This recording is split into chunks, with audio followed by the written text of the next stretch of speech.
let me tell you why I'm doing this session, or at least as I understand it.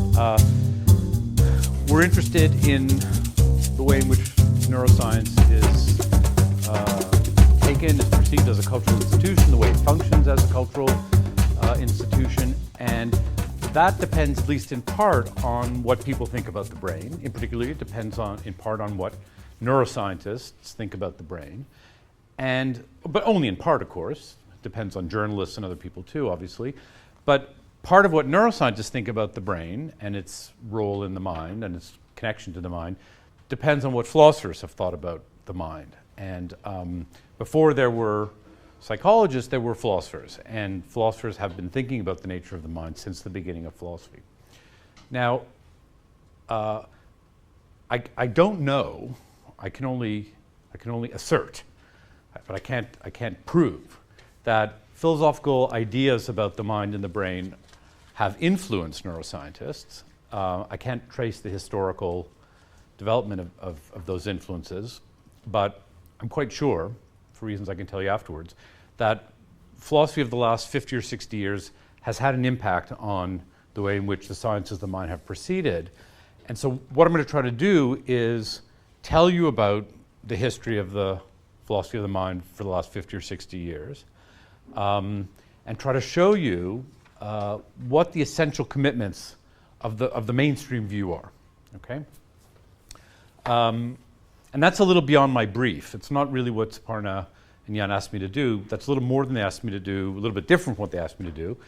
But the reason I'm doing it is because it seems to me that what they did ask me to do involves talking about how some philosophers have begun to question the mainstream view, at least one aspect of the mainstream view, and they've questioned it in a way that's directly relevant to the critical neuroscience project. So it seems to me, I thought it might be helpful for you to have some sense of what the kind of general picture is about the nature of the mind. You'll see clearly how it's relevant to some of the things we've talked about this morning, and then I'll say something about how one thesis of the mainstream view is being questioned in philosophy, or has been questioned in philosophy, and I'll try to say something about why that's relevant to critical neuroscience. Okay, so that's the plan. All right? Okay. Now, I'm going to have to start way back before 50 years, just because recent philosophy of mind inherits some things. So in the beginning of the philosophy of mind, there is Descartes, okay? And Descartes, I was just saying to Jan, Descartes, don't believe what people say to you about Descartes. Descartes is now the sort of Jewish mother of the sciences of the mind, right? Every hang-up we've got is his fault. And that's not fair. It's not fair and it's not accurate. It is true that we've inherited the framework of thinking about the mind from him. That is true. And he might not like that framework, in which case you might not be happy with him. But to the extent that we've got a framework, it's a Cartesian framework, and so far no one's come up with anything better. I'll assert that. Now, I won't spend a lot of time on Descartes, but in a certain way, Descartes' ideas really are not just of historical interest. This is not just the sort of philosopher's wax museum. I mean, Cartesian views are still the core of what philosophers think about the mind, and indeed what I believe most psychologists and neuroscientists think about the mind too. Let me just begin. I know this will bore you, but it's good for your education, right? This is like medicine. So this is a very short passage from a very, very famous, in a way the most famous of Descartes' arguments. It's a fragment of the argument that Descartes gives for the separation of mind and body.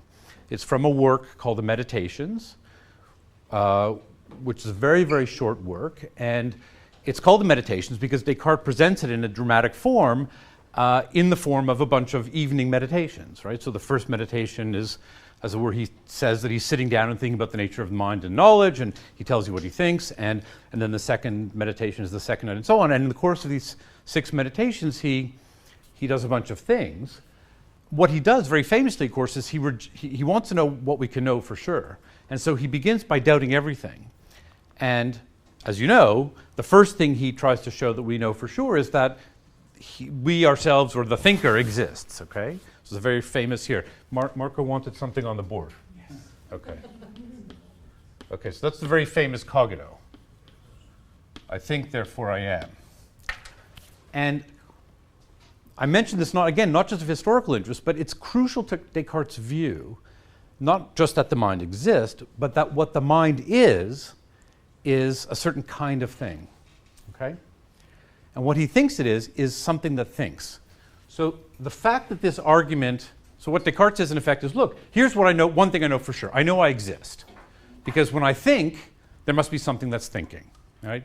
So even if I'm wrong about everything else, I can't be wrong about the fact that I'm thinking. And then what he says is, but look, what is this thing that thinks?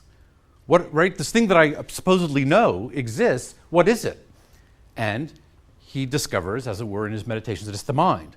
So the first thing, the first pillar of Cartesian thought is that the mind is nothing more, right? Its essential feature is to think.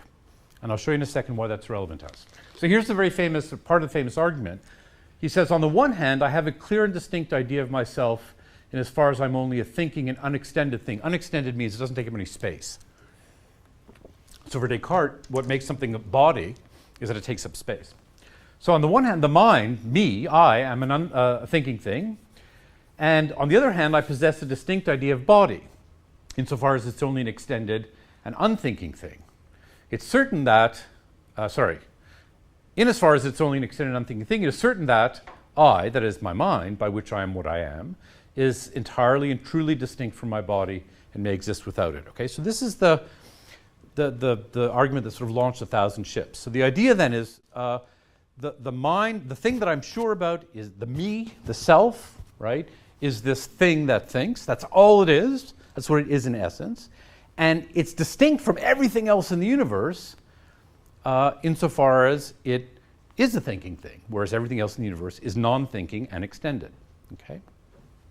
And if you saw the rest of the argument, you'd see there's some technicalities about how if one thing is essentially this, another thing is essentially that, they can't be the same thing. Okay? All right. So that's this famous argument. Now, why is this relevant? Okay, so Descartes, given that the mind is this thing that thinks, it obviously is connected to the body. At this stage in the meditations, he's not sure he has a body yet, but eventually he proves to himself that he has a body, and the mind has to be connected to the body. And so we've got this picture now of, here's the brain, and here is, this is where Descartes thought the mind and the body interact. Does anyone know where that is? It's a very famous, the pineal gland, yeah. So people like to make fun of Descartes. So this is one of the easy ways of making fun of him. He had a good reason for thinking it was the pineal gland, right? Anyhow, so the mind is up here somewhere and interacts with the body of the pineal gland. Pineal gland doesn't matter. What matters is this idea that the mind is separate from everything else. There's one point of entry that the mind has into the physical world. It must, because ultimately when I do things that my mind directs me to do, it's moving my body, or it's moving something that's moving the rest of my body, but it's separate from the physical world, other than through this point of contact. Okay. So I want to focus on two ideas that we've inherited from Descartes. The first, as I've already said, is the idea that the mind is a thinking thing. We'll see why that's relevant a little bit down the track. And, as I've just said, that it's distinct from my body. So already in Descartes, we've got two ideas. One is that the mind is a thing which interacts with the physical world through my brain, but it need not interact with the physical world. It can exist on its own, and it's fundamentally separate, different from the physical world, because it's not physical. Okay? So the first Cartesian idea is that the mind is an isolated object. And the second idea that we inherit from Descartes is that the thing that thinks, thinking, right, happens in your mind and nowhere else. Of course, the thinking eventually makes its influence felt on your body, but the thinking is exclusively in that thing which is not physical and separate from your body and the rest of the universe. Okay? Is that okay? All right. I mean, you should say, no, that's not okay, that's absurd, right? But anyhow, since you're... Okay. Now let's skip to the 20th century. The contemporary philosophy of mind, modern philosophy of mind, starts in the 50s. Like so many other things that we're going to be talking about, there's some sort of sea change that's happening in the 50s. And philosophers, anyway, trace the origins of modern philosophy of mind to three figures. Ullen Place, usually known as UT Place, was a British psychologist who was working in Australia, in Adelaide. Herbert Feigl, who was an American philosopher who worked at Minnesota. And J.J.C. Smart, Jack Smart, who's still alive, and I'm going to make something of that in a second, who was also British, is also British, who moved to Australia as a young man and was working in Adelaide and was a colleague of Ullen Place's. In 1956, Place writes this article with the title, "Is Consciousness a Brain Process?" Right? And it's a question, right? So here's this thing that psychologists are baffled about, conscious experiences. And he had in mind as a paradigm case, seeing a color, right? He didn't mean anything elaborate in the way that we now mean, in the sense that we now mean consciousness. He meant something very simple. Could this be a brain process? And he gives us an argument about why this could be a brain process. Smart is influenced by this, and he writes an article 3 years later giving a philosophical defense of this view.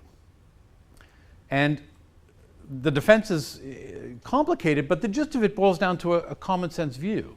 And it's the view expressed here that everything should be explicable in terms of physics, except the occurrence of sensation seems to me to be frankly unbelievable.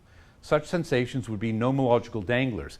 That's a very famous phrase, and all it means is that there would be no physical laws that could connect sensations to everything else. So what he's saying in effect is, this picture is incoherent, right? Because the mind, as a non-physical thing, has to affect a physical thing. How does it do it? Oh, it does it by causing things in the brain. But only physical things can cause other physical things to do things, right? So how does that happen? So Smart's saying, in effect, look, I don't know how it happens, but that everything in the universe should be explicable in terms of a bunch of fairly simple physical laws, except for this one thing, namely how human beings have these conscious experiences. That seems frankly unbelievable. Okay. Now, the reason I mention this is not to give you the history, because the history is only of interest to philosophers. There's a couple of reasons why I'm pointing this. One is that Smart is still alive, right? Smart was a colleague of mine. I worked in Australia for many years, and Smart retired to the department that I worked in.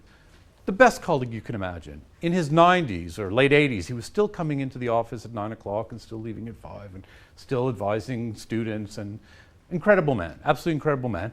But he's still alive, right? This is one generation ago, 2 generations ago, okay? So we still have a living link to a point in history when people had to argue, think hard about whether the mind was the brain or somehow reducible to the brain, okay? It's a very, very recent idea.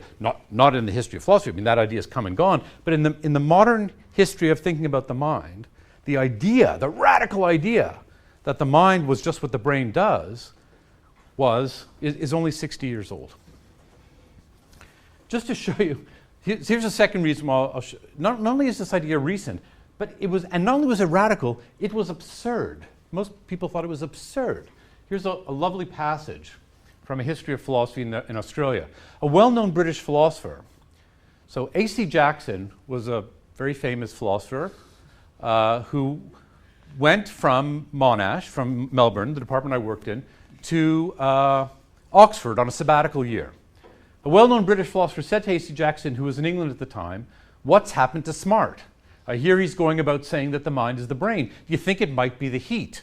And Jackson's supposed to have replied, "It's not that hot," right?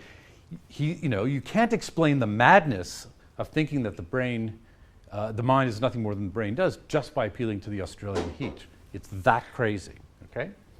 So at least among philosophers, and philosophers had good reasons for thinking it was crazy, right? It's not just being obtuse. But among philosophers, at any rate, the idea that the mind is identical to the brain was a radical and to some absurd idea, okay? So something's gone on here in the last 60 years that's changed our views, and whatever else has gone on, it's worth bearing in mind that I think we're still at the beginning of coming to grips with this idea that we're now taking for granted. I mean, I'll tell you a little anecdote. When I was also, like Lawrence, I was an undergraduate here, and I took a philosophy of mind class with someone who had a big impression on me, and we read those papers that I referred to and the commentaries on them, and I struggled for weeks in this class. I could not make head or tail of these papers. And it finally dawned on me toward the end of the semester that all of these guys were assuming that that it was obvious that the mind and the brain were different things. And they were trying to come to grips with the possibility that they weren't. And I had just been assuming that, of course they are, right? I mean, this was 19, whatever, I won't tell you when it was, but it was a lot later than the 50s. And it didn't even occur to me that the two things, that anyone could think they were separate. But of course, in those days, most people did. Officially, right, in a room like this, nobody does. I mean, in church, yes, right? Or, you know, if you're in a Tibetan monastery, sure. But qua intellectual people, scientists, neuroscientists, philosophers, officially there's no question anymore, right? We now all believe that the mind and the brain are identical. Okay. I'm going to skip ahead intellectually. So is that all right? Okay. I mean, I'd like to hear more about your views in a way, because, as I say, I think I'm belaboring this in part because it's now so much part of, received wisdom that you need a critical neuroscientist to say, hang on, let's, I mean, it doesn't come down to us from Jesus or Moses. I mean, this is something it's not that long ago. People who are alive now can remember a time when this was a radical idea. Okay. So we've moved from this Cartesian picture to the idea that there's only one thing, the brain. Okay? Lots of stuff happened in order to make this prominent, but anyhow, let's suppose by 1960 this is the standard view. Now, there's a problem with this view, not just in fact, not a philosophical problem, a much more substantial problem than a philosophical problem. And the problem is, how on earth could something like this do what it is that minds are supposed to do? Right? It's just a piece of meat, after all. How on earth does it happen? Now, Lawrence and Jan have gone through, we heard this morning, lots and lots of ideas about how this happened, none of which were ever fruitful enough to generate anything like a theory. Fortunately, at the same time as this was happening, we began to get a theory. Lawrence mentioned, that's the question mark. How does it? Lawrence mentioned Alan Turing as the figure that he didn't mention, and this is Alan Turing as a young man. Alan Turing is a hero of mine. He had an amazing life, and if you want to, there's a biography of Alan Turing called The Enigma by somebody whose name I can never remember. It's the best biography I've ever read, and every time I tell my students about it, I can never remember his name. Anyhow, I'll think of it in a second. Lawrence is going to tell me in a minute. Yeah, thank you. So Alan Turing was a logician, British logician who worked in Cambridge. And there's a fascinating story about how this happened, which I won't tell you the details of now because it'll take us too far afield. But Turing, like many logicians and mathematicians of his era, came into mathematics with a bunch of fundamental questions that had been set for the community by a mathematician called David Hilbert. So Hilbert, around the turn of the century, said, look, there's a bunch of big problems in mathematics, big unsolved problems. These are the problems that you young generations should focus on. And one of the problems was, could there be not algorithm, that's too modern a word. Could there be a recipe? Could we write down a recipe, a mechanical recipe, mechanical procedure, something that didn't require thinking, that would allow us to prove mathematical theorems that were true, that were provable? Okay. Or is it the case that you have to do what graduate students still do, right, when they're in math? I had a friend in graduate school who's a mathematician. I said, so what is it to do research in mathematics anyhow, right? And he said, well, you sit down and you write theorem at the top of the page, and you write down the theorem that you're interested in, and then you sit there. And that's how research goes, and you wait to have an idea, right? And so Hilbert, of course, what Hilbert wanted to know was, is there some way to do it that doesn't require this flash of creativity? So Turing was interested in that question, and he wrote a paper in 1936 that addressed that question. And in order to address the question, he said, look, what might we mean by mechanical procedure? What does that mean? And so he devised a little machine that had various properties that seemed to him to constitute a mechanical procedure. And then he went on to prove that if that's what you mean by mechanical procedure, then the answer to Hilbert's question is no. There is no universally valid way of proving theorems that are true. Now, that machine is the modern computer, okay? So one of the interesting things to me is, particularly when you hear, our Prime Minister, for example, talk about the relevance of applied research, how important it is, right? How everything comes out of applied research, right? Hilbert wasn't interested. I mean, initially, he became interested later. The computer was invented en passant, right, to answer a fundamental mathematical problem. He didn't set out to invent a computer. Okay. Sorry, I've gone on too long. In 1950, Turing writes a paper that says, look, in effect, could it be the case that what we call thinking is what a computer does? I'm distorting a little bit, but that's the gist of it. And of course, that's the idea, again, that we all just take in the air that we breathe, right? The idea is that thinking is nothing more than what a computer does. It manipulates symbols, very simple symbols. And it's part of the notion of a computer that it can be made out of anything, right? I mean, this computer is made out of metal and silicon and whatever.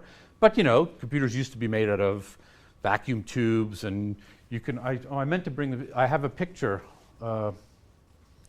It's a picture of a Turing machine, what's called a Turing machine, a simple computer that's made out of Lego, okay? So you can make a computer out of anything as long as it's the kind of thing that can do what Turing said something has to do to be a computer, okay?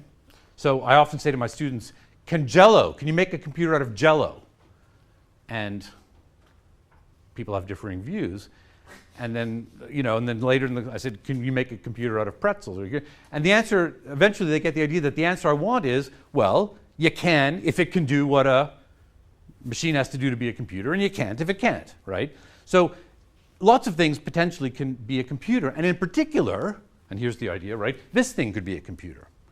Just because it's made out of tissue doesn't mean that it can't be a computer. If it can do what Turing said something has to do to be a computer, then this thing can be a computer. So now we have an idea about how to solve the problem of what thinking is, given that we're now committed, or we want to be committed to the idea that the mind is a physical thing, and the answer is that the brain does it in the way that a computer does it. It manipulates symbols, and it does what we now call computations, okay? All right. So here's where we're at, right? Come 1960-ish, we've kind of the mainstream view about the mind is kind of gelled, and for our purposes, the mind has three features. Okay, it's where thought happens and nowhere else in the mind. It's just the brain and nothing else. And it does the thinking by being a computer, in effect. Okay? And I take it we all agree around this table in principle that that's what, if not, that's not what we personally think, that we agree that that's what most people think. Is that right? Do we agree that that's what most people think? Fair enough. So let me restrict it then. Let me say, in the context of people who are, as it were, formally committed to thinking about these things, this is the mainstream view. And in a way, whether it's mainstream in the statistical sense or not, it doesn't much matter, because what I want to suggest is that this is the view that, of course, most neuroscientists would accept, and I know that that's true because I've talked to enough of them, and insofar as it's the view that they accept, it's the view that they report to journalists who then report to us, and so on and so forth. Okay, so whether people who buy the books about the brain understand that this is what they're committed to, this is in effect what they're hearing. Okay, so there's other things one could say. No doubt I've distorted somewhat and left details out, and there's other theses that you might want to say we're committed to officially. But let's suppose these are the three. So one thing you might say, if you're a critical neuroscientist, you want to say, well, what should we critique? I mean, we can critique any of these three, all of them, right? By critique, I mean, subject to some sort of critical scrutiny. So what I'm going to do next is this was my brief, was to critique this one, to look at this one, okay? The idea that the mind is the exclusive locus of thought. And we'll see in a second what that means.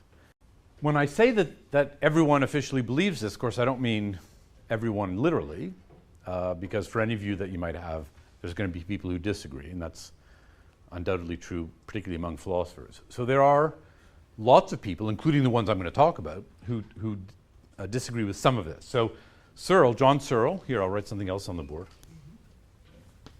even though you all know who he is. John Searle is a philosopher at Berkeley, and he actually believes that the mind is identical to the brain, but he doesn't think that the mind is a computational device. And he's got this very famous argument that says that the mind can't be a computational device if by computation you mean what Turing meant and what most of us mean. So he thinks that, in other words, he thinks, in effect, that this isn't the answer to the question, how does the brain do it? He thinks the brain does do it. And the answer to the question how it does it is still mysterious. He thinks that whatever it does, however it does it in virtue of the special properties, the special physical properties of the brain, and not the fact that the brain manipulates symbols, if it does manipulate symbols. So there will be philosophers and scientists, undoubtedly, who disagree with one or more of these. I don't know. I mean, so for example, in the old days we could refer to John Eccles. John Eccles was actually Australian, and he was a Nobel Prize-winning neuroscientist who believed that, like Descartes, that there was a mind that was separate from the brain, and he spent some time thinking about how this could happen. He and a very famous philosopher called Karl Popper wrote a book together about how this could be, and they addressed various objections to it and so on. So Eccles, I don't know who's around now, but Eccles would be somebody who didn't believe this and didn't believe this, and I don't know what he believed about this.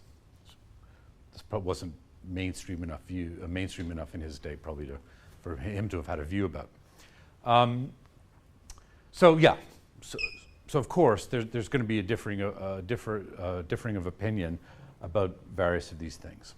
At the same time as these views were gelling in the 50s, 40s, also before the war, various philosophers and psychologists, I haven't put up the psychologists because I don't know enough about that history, but a number of philosophers were arguing that the mind was actually quite different from the picture of the mind you get from Descartes. So it was actually, in some sense, Descartes and his heirs that these philosophers were addressing. And they began to argue that the mind, in effect, is not just, the sole locus of thought. Whatever the mind is, thought is something that is, in some sense, bigger than the mind. So I put these up here, they're good to mention at cocktail parties. So Martin Heidegger, very famous German philosopher, had very elaborate views about the role of the environment, especially the social environment, in thinking. Maurice Merleau-Ponty is a French philosopher who's now become very much in vogue, especially among neuroscientists. And I can tell you more about it later. It's well worth reading Merleau-Ponty. It's very hard to read Heidegger, hard to read Merleau-Ponty, but really well worth reading him. His masterwork is called The Phenomenology of Perception. It's a big book. I once heard a philosopher say there are two kinds of great philosophy books. There's one kind of philosophy book where you read it and you get to the end and you think, what the hell was that about? And there's another kind of philosophy book where you read it and you get to the end and you say, what the hell was that about? But you also have a tingle. So this is one of those books where you get a tingle. That was exactly the experience I had as an undergraduate. I read it and thought, what the hell is this about? But I knew that it was something interesting and important. So Merleau-Ponty was, one of the things that he focused on was vision, and he actually was very interested, sorry I'm going off on a tangent here, but he was particularly interested in contemporary neurology, relatively contemporary neurology, that was, much of which was focused on soldiers coming back from the First World War. I mean, so this is quite a bit later, but this was the neurology he was interested in, particularly neurology of two folks called Goldstein and Gelb. And he was a neurophilosopher before there were neurophilosophers. He really thought that what contemporary neuroscience, lesion studies, showed was that vision is not something that happens in your head. It happens partly in your head and partly in the spatial environment that you navigate when you're seeing things. Okay. And then Ludwig Wittgenstein, in a way the sort of hero of modern Anglo-American philosophy, had views that had more to do with the nature of language. But again, Wittgenstein thought that we think in part with language. And since language is essentially something that happens in public, it's essentially a tool for people to interact with, whatever thinking you do can't be exclusively done in your head, right? Because it's done with language, and language is not in your head in some sense. Okay. Whatever exactly these guys thought, they were united in a view, I suggest, according to which there are things outside the mind that constitute what Andy Clark, a philosopher, calls scaffolding, cognitive scaffolding. In other words, there are things outside the mind that are support structures to the thought that in some sense originates in the mind maybe, but spills out outside the mind. Okay? I haven't told you exactly, I mean, this should sound puzzling to you. I hope it sounds puzzling. And I'll try to say something a little more clear about it. But anyways, these are some of the sort of intellectual origins of it. In contemporary philosophy and psychology, this is actually true, as I say, this is an interdisciplinary subdiscipline in philosophy and psychology that's usually called situated cognition.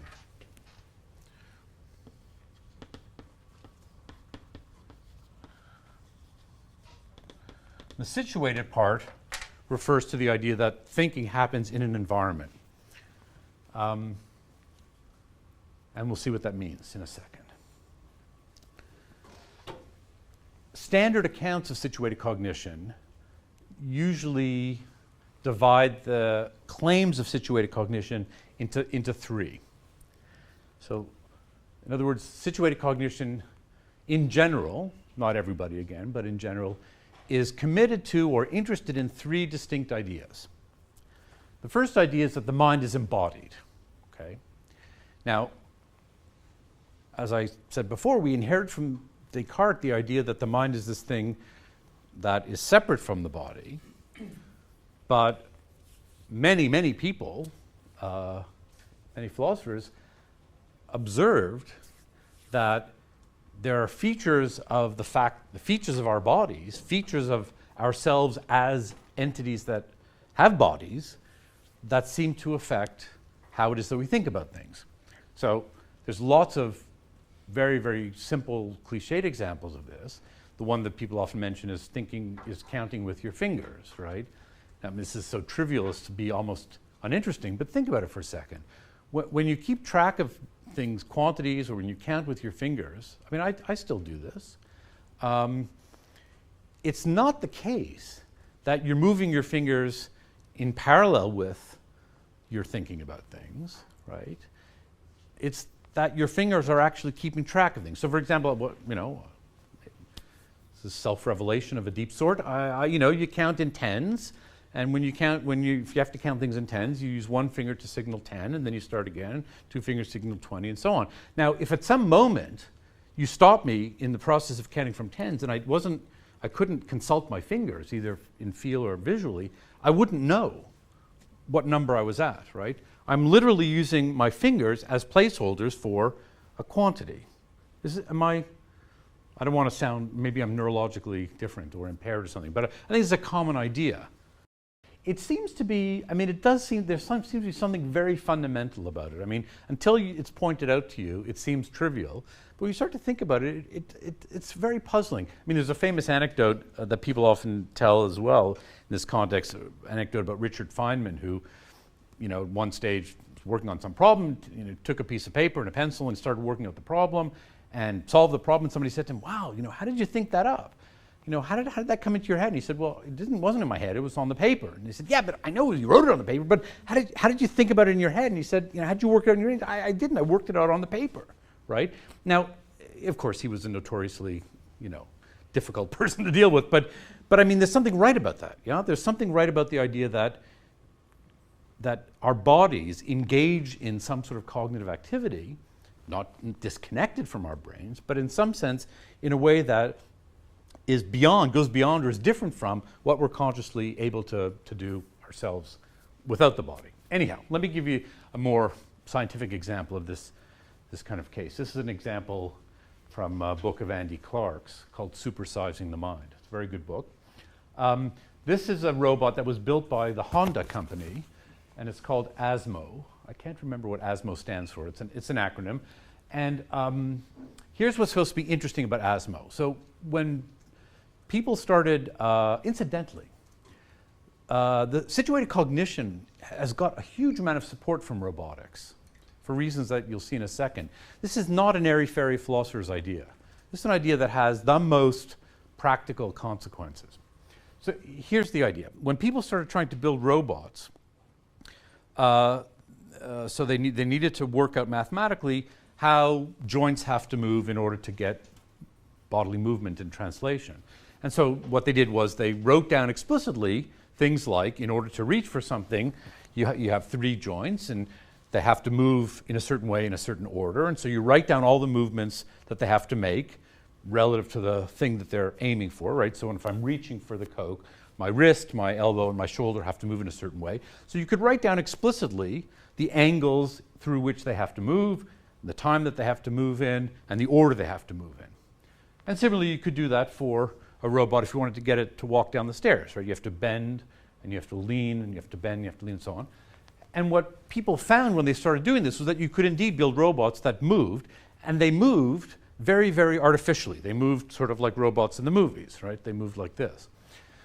This robot, among others, I don't know if this was the first, was built on a different principle. And the principle was, don't write down in your computer code the explicit directions for limb movements. Write down things that will get the robot moving in a certain way, and then let it get a response from the environment and then move in response to the environment. So the idea would be something like this. Get it to move forward, and then when its foot lands on the stair, then it gets an instruction from its code to do something else. In other words, the idea was leave blanks in the code for the environment to enter in and give the robot, as it were, further instructions. And when you do that, apparently, I've never seen ASMO in motion, no doubt there are YouTube videos we could look at, you get not only successful motion, but motion that looks much smoother, looks much more like human motion. So this is an example of cognitive scaffolding, right? Rather than put all the information into the head, as it were, of the robot, you put enough information in for it to do certain things, and you allow the environment to feed back on its motion, and the feedback then in turn generates new states of the robot, and empirically it simply turns out that this gives you a better result. Okay, so that would be an example of how thinking, in this case movement, I mean it's a kind of thinking, of course, how you could get a more successful model of this aspect of cognition, this aspect of motor behavior, how you could get a better version of it by letting the environment, as it were, contain some of the information rather than the robot. In this case, it contains information about the spatial organization of the environment. It's a particularly good representation of the spatial organization of the environment because it is the spatial organization of the environment. Right? You get the idea? Okay. So that's the first thesis, that the mind is embodied. Incidentally, Jan mentioned Charles Taylor, and I can't help but mention Charles Taylor in this context. Charles Taylor was a teacher of mine, actually, another hero of mine, and he's been arguing this kind of thing for decades, literally decades. I mean, he gets it from European philosophy, but he's generated a version of this that has been around for analytic philosophers who could understand him, right? Philosophers like me could have understood him, did understand him, could have understood him 30, 40 years ago, if only we'd been interested in reading his work. So, but now, of course, we've discovered this ourselves in the 90s, and now it's true. Okay, here's the second thesis, which is usually characterized as the claim that the mind is embedded. So embedded here refers particularly to embedded in the physical environment. So let's take a simple example. This is quite a bit like the ASMO example, except it's not an example of motor behavior. It's an example from Daniel Dennett. when you learn how to cook properly, you learn that the first thing you have to do is the mise en place, right? You take all your ingredients and you measure them and you weigh them and you set them out in front of you before you begin to cook. And in particular, you set them out in a particular order. You set them out in the order. That's not how you do it? Oh, okay. See, okay. The truth of it is, it's funny because I never learned how to cook properly either. I mean, what I know is what I, but when you start doing this, it makes a huge difference. It really does. It's amazing. Now, what Dead claims is that, again, are there any real chefs here? Does anyone? No. Okay, so I can just make it up. So what he claims is that chefs will not only measure the ingredients, but they put them in a particular order. Why? For the following reason. If you are trying to memorize a recipe, so start with 50 grams of butter, then put in a liter of milk and so on, that's mentally demanding, right? That's a hard memory task. But if you put your ingredients in an order, then you've translated a memory task, namely first the flour, then the milk, then the whatever that is. You've translated that into a much easier task, namely a task of visual perception, right? So now my memory of these ingredients is located, as it were, not in my head, but on the counter in front of me, in the information represented by the order of these ingredients. Okay, so what I'm doing, in effect, is I'm taking a hard problem and I'm solving it not in my mind, but in the world.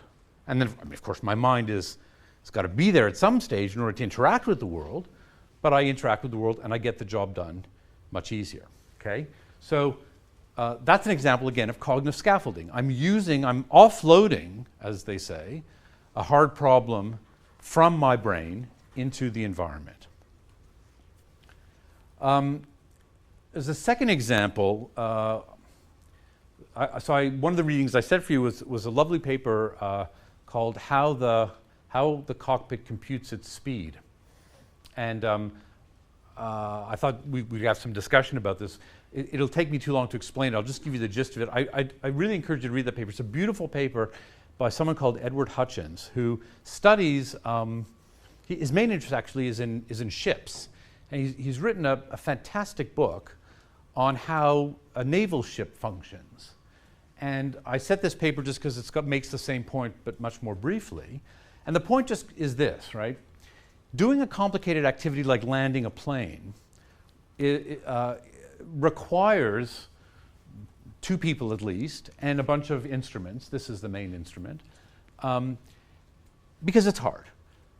But what Hutchins shows is that the way in which the cognitive problem of how to do things so that the plane lands safely is a problem that's spread out across the two pilots, the pilot and the co-pilot, and the instruments.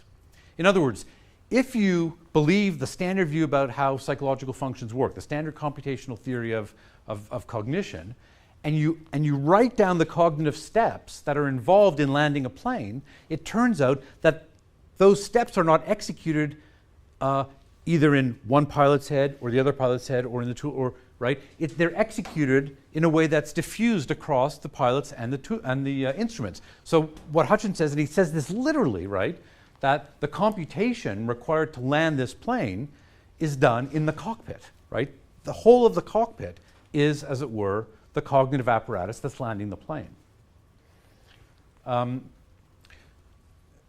What does it show? So it shows that cognition, right, at least in this case, doesn't exist purely in an individual's brain. In this case, it exists in at least two individuals' brains and also in the instruments. And the proof of that is if you take any of that part away, you won't get the cognitive job done. You won't be able to do the motor behavior required to land the plane. Okay? So the idea then is that cognition is, again, offloading, or the mind, we're offloading problems into other people's minds and into objects like tools, like instruments like this, in order to do complicated tasks efficiently, or even to do them at all. So Hutchins is particularly interested in the role of instruments and tools in cognitive activities. It's really, really fascinating. In the long version of this, he actually spent a number of months or weeks on a U.S. naval ship, and he shows that various cognitive tasks are carried out by a whole bunch of the shipmates, right? They're carried out across many minds and many of the tools on the ship. So that's a kind of more elaborate example, but again, there's lots of obvious things, lots of familiar things that we do all the time that look like we're embedding cognitive activity in the environment, right? So I gave you the chef, child, what was the child? I can't remember what the child was. The Scrabble player, right? You can't do Scrabble unless you move your pieces around, or I can't. I can't do Scrabble. I only can see what the options are by actually moving the pieces around. The blind man, right, who taps his cane against the environment and hears the echo and so on. So lots and lots of examples like this, which seem to involve some part of the cognitive activity being carried out or implemented in the physical world. Okay, any questions about that?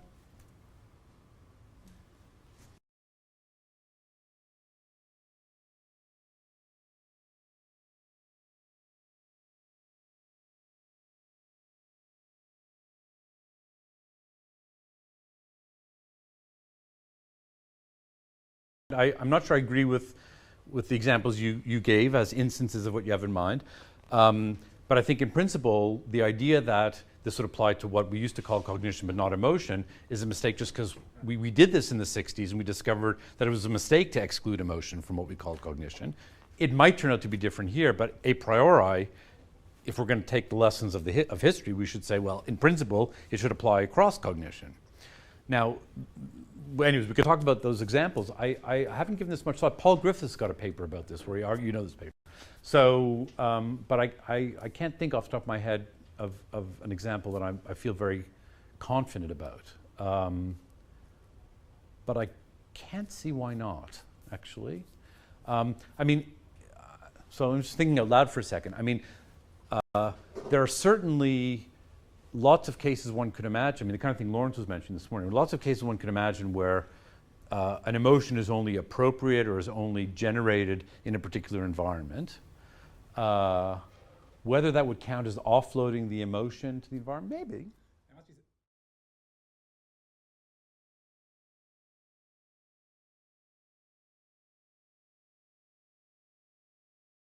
Yeah, so that seems right. I mean, so that's one way in which it might be externalized. The other way might be just a kind of, this is a much more simple-minded idea, that certain kinds of behavioral cues, so think of it this way, right?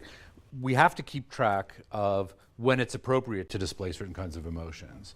And we could, in principle, have a long list of it, right? So it's only appropriate to jump up and scream with enthusiasm when you're watching a hockey game, but not when you're listening to an orchestra. So we could, in principle, keep a list of it, but I take it we could just as well use the cues you mentioned, right? In a dark, quiet room, you're not supposed to jump up and do the wave, right? So maybe that would be an example of it, yeah.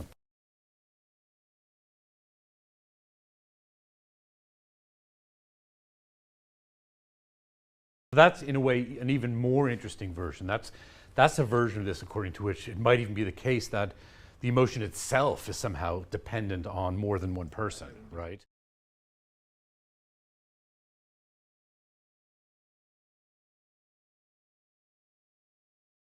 Yeah, so my intuitions are like that, are the more mainstream intuitions, though I do think that the kind of feeling that there certainly are certain feelings that you can only have with another person present, particularly a loved one, right? You can only have a sense of, I don't know, a certain kind of sense of closeness, which has a phenomenal feel to it, when you're with someone who you feel close to, right? I mean, it's easy, as it were, to imagine certain, if you put me in the scanner and you say, okay, get yourself into an angry mood. I can do that pretty easily. Could I get myself into a mood where I feel the kind of intimate warmth that I have with someone I love?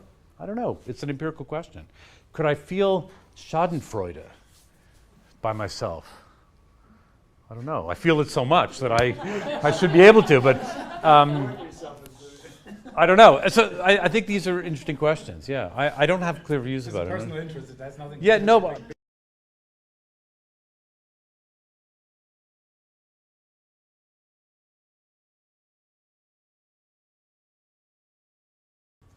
yeah, I mean, actually, last time I taught this, I had a bunch of students who actually many of the students in class actually seemed to believe that they were less capable of doing things that their parents could do because they had more ways to offload it. So they seemed, it was quite easy to convince them that, certain kinds of memories, like memories for phone numbers and so on, were probably not exactly atrophied, but less used.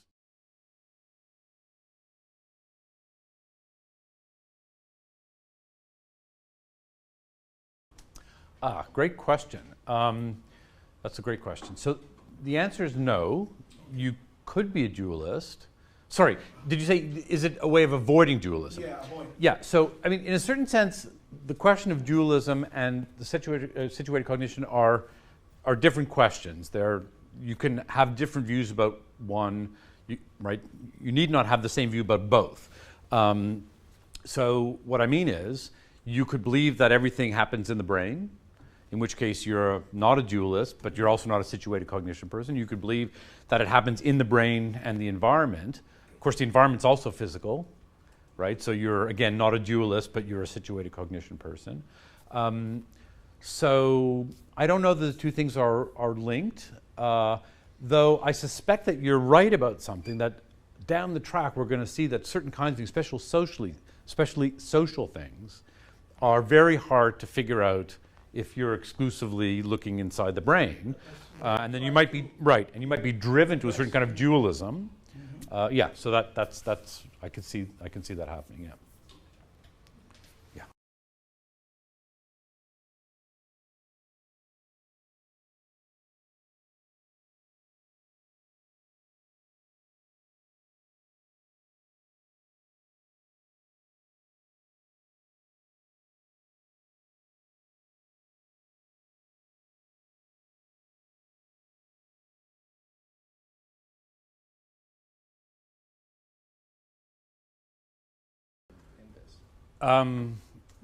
Well, I don't know how to respond.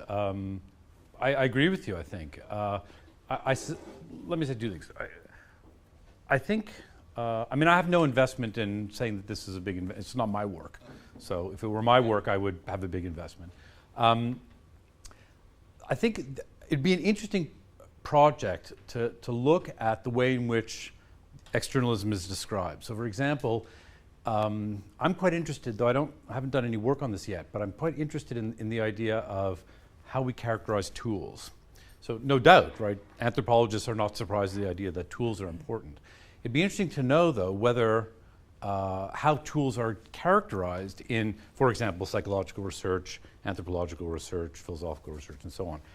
I think one of the things that philosophers are interested in is the idea that the tool is, as it were, a piece of the cognition. Now, maybe that's an obvious thing in anthropology. But look, I mean, in general, of course, I agree with you. I mean, it's a sad fact, right? We all live in our little worlds. I mean, look, you don't have to go to anthropology.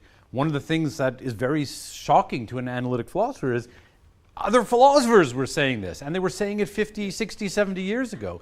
So I have colleagues, right? McGill philosophy department is a pluralist department that has both continental and analytic philosophers. So, we talk about this stuff, and my own colleagues will say, yeah, we did this 50 years ago. Why is this a discovery? So, yeah, I mean, I agree. It's sad. It's very sad.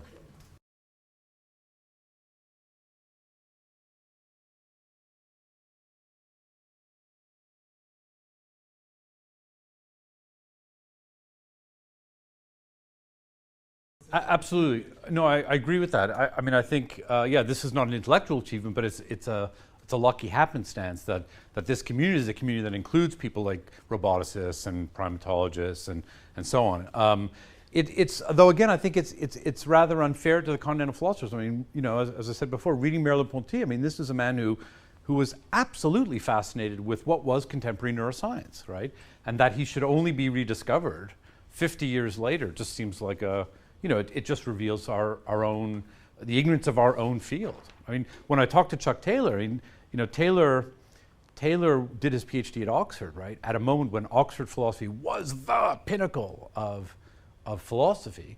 And he says, these brilliant, Ryle, names you won't know, but names that, of people who are read by every undergraduate, they were utterly ignorant of anything outside their own, and this is particularly true of Oxford, right? Even now, you go to Oxford, I take it. From what I hear of Oxford sounds like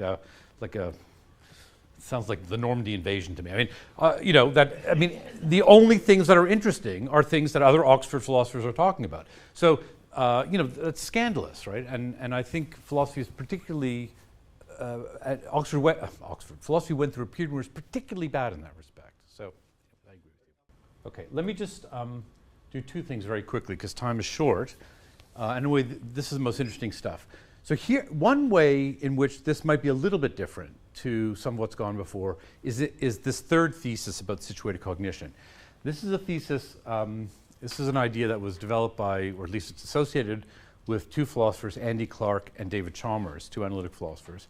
This is actually a thing, I believe the other stuff I've talked about. I don't in fact believe this, but I think it's terribly, terribly interesting, and it's become quite a popular idea. This is the claim that the mind is extended. And what this claim is saying is that literally, so before, you might say, look, when I think, I'm thinking with this tool, right? This tool is part of the thought. But this tool's not part of my mind, right? That's what makes it a tool because it's not part of my mind. It's an essential part of my thinking. It's something my mind needs to do the thinking, but it's not part of my mind. The extended mind thesis says that when a tool like that is functioning in your cognitive economy, it is literally part of your mind, okay? So it's a metaphysical claim. And there's a very famous example that, so this paper is also in your reading, and it's very short and it's very easy to read, and I encourage you to read it. The argument goes like this, or it's not an argument, it's a kind of a thought experiment, then there's a more formal argument afterwards. Thought experiment goes like this. Consider Inga. Inga is in Manhattan, and she sees a sign for an exhibit at the MoMA, and she would like to go see this exhibit. So she says, aha, I remember that the MoMA is on 57th Street or wherever it is, and that 57th Street is over there, so she reorients herself and goes to 57th Street. Now, consider in contrast Otto. Otto has Alzheimer's, and he's forgetting things. So he's begun to keep a notebook where he writes down things that are important for his daily life that he thinks he might forget. He sees the same advertisement that Inga sees for the exhibit. He thinks, I'd love to see that exhibit, but I can't remember where the MoMA is. So he opens his notebook, and he finds in the notebook the MoMA is on 57th Street, so he reorients himself and he goes to 57th Street. Now, according to Clark and Chalmers, here's what's going on. Here's the analysis. A particular part of Inga's mind is her memory, which happens to include the memory of where the MoMA is. That memory is no longer part of Otto's mind, but it is part of his notebook.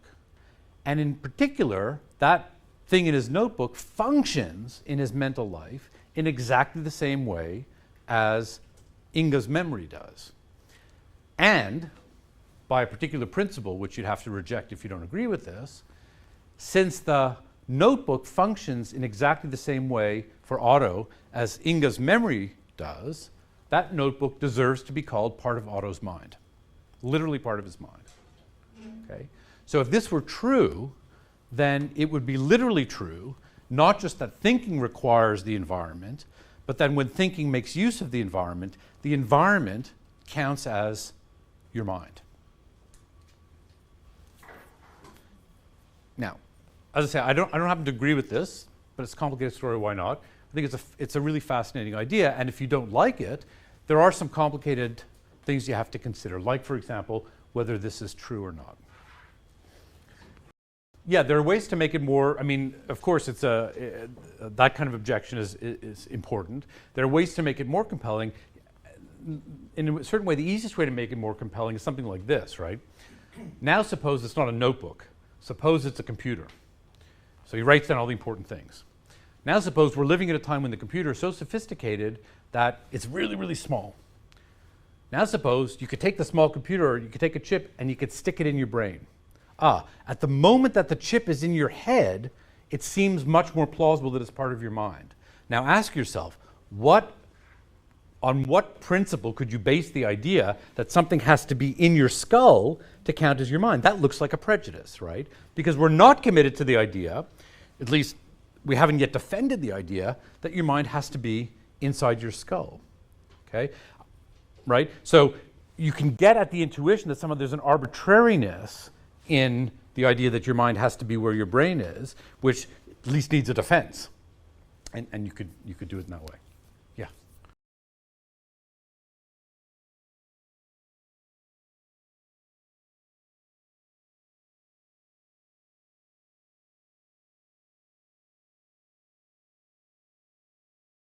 Sure. So there's been an awful lot of work on that, and this kind of view does presuppose a bunch of things about the mind. In particular, it won't surprise you from this definition. What makes some information count is the role it plays. The notion of a role, a particular cognitive function, there's a long story about this, and I can tell you more about it, but that is a core idea.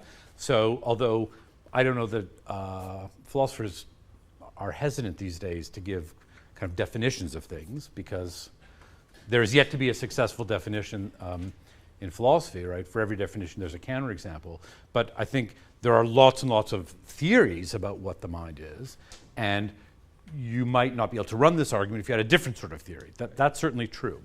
Now, I guess for our purposes, though, what's really interesting about this is that however you define the notion of mind, if you define it in a way where this comes out true, then it turns out that the mind can't be the brain, right? Because the brain is stuck inside your skull, and if the mind is outside of it, then you immediately get a consequence that is central to what we're doing here, right? I mean, it surely would be a terrible blow to neuroscience to discover, since neuroscientists presumably are officially supposed to stick to inside the skull, right? It would be a big blow to neuroscientists to discover that in principle, neuroscience can't give the whole story about the mind, because part of that story involves something that is in the brain, okay? Now, of course, ultimately down the track, even if this were true, nothing stops a neuroscientist from, bringing tables and chairs into the lab. I mean, there's no rule that says you have to stick to the, but, and in fact, I see this potentially as a constructive view, right? This is not meant to be, as Suparna was saying before, right? This isn't meant to be a criticism. This is meant to be, in effect, a suggestion, namely, that you consider the possibility that you look at not just how the brain works, but how the brain interacts with its environment. That would be a richer neuroscience than the neuroscience we've got. Yeah.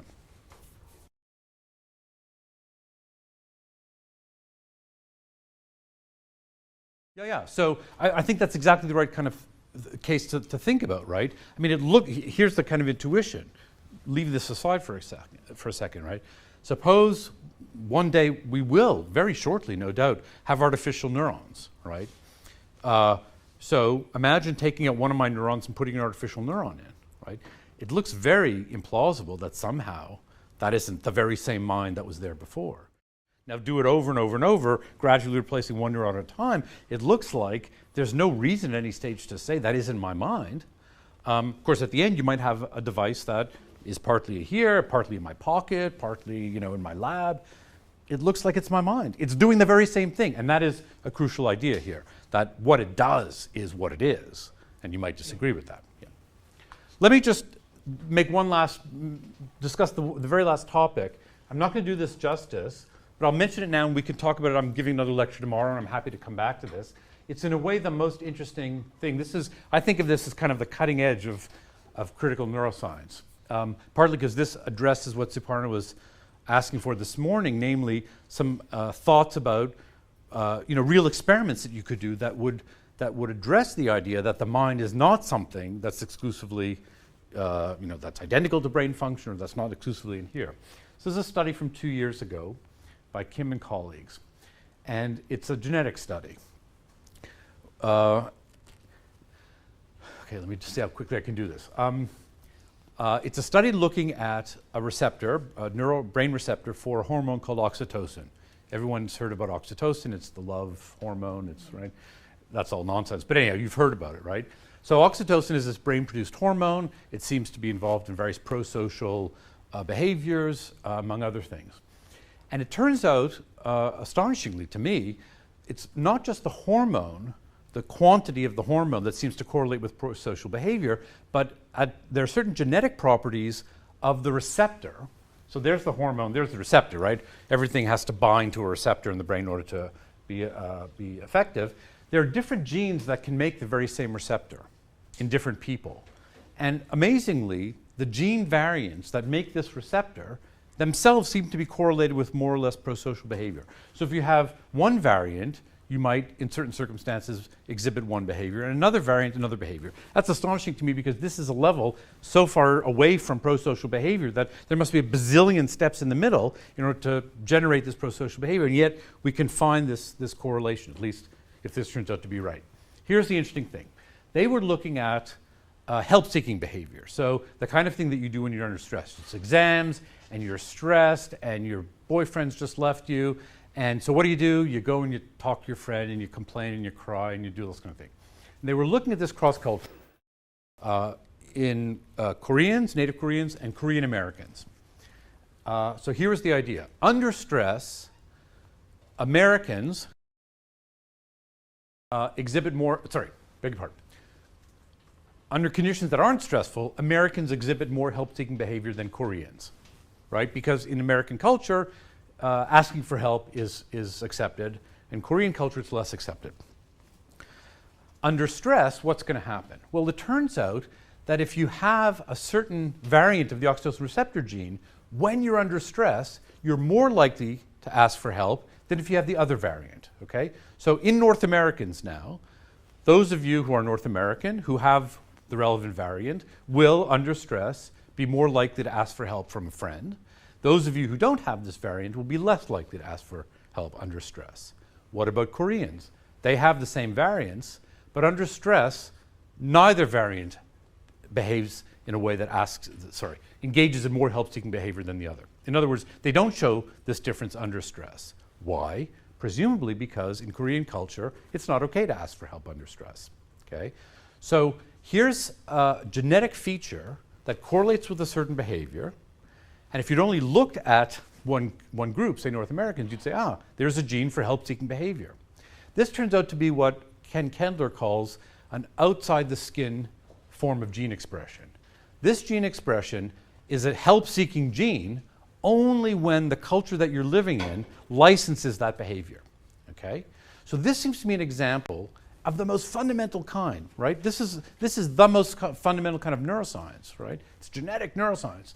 This is an example where in order to understand what the brain is doing, in this case what the genes that make the brain is doing, you have to know facts about the culture that the brain lives in. So Suparna and I have talked over years about the idea that there should not only be a situated cognition, there should be something that you call situated neuroscience. This is a form of neuroscience in which you have to know about the environment that the brain lives in order to know what the brain's doing. Okay. Let's come back to this if you're interested. To me, this is very, very interesting. And again, this is what's beautiful about this study, in my view, is that this is a neuroscience study. This is not, it's not a bunch of philosophers, right?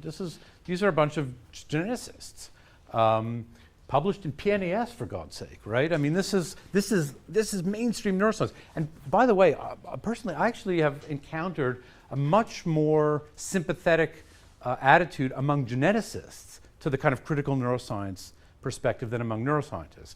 When I say sympathetic, I don't necessarily mean I've asked them what they think, but when you read their work, it seems to me geneticists are more open to the idea of the environment being relevant than neuroscientists, in part because of the facts, right?